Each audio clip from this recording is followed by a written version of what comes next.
33-årige Anders Behring Breivik, som de norske myndigheder har anholdt for gårsdagens terrorangreb i Norge, har i en årrække hørt til det højere ekstreme miljø. I debatten, der er noget galt med synspunkterne. Det er jo simpelthen synspunkterne, fordi det er dem, man har til fælles. Det er dem, Breivik har til fælles med de højre populistiske partier, altså Fremskridtspartiet i Norge og Dansk Folkeparti i Danmark. Så det er synspunkterne og ikke så meget tonen, vi skal have fokus på.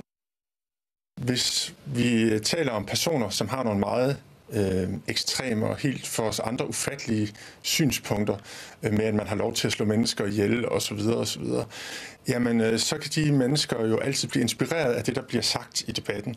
Talt er jeg forbandet rasende over at skulle på en eller anden måde i morgenaviserne i dag, også af Anissa Bay Bondegård og Uffe Ellemann-Jensen, faktisk blive beskyldt for at være medansvarlig ved massemord. Hvad bilder de sig ind?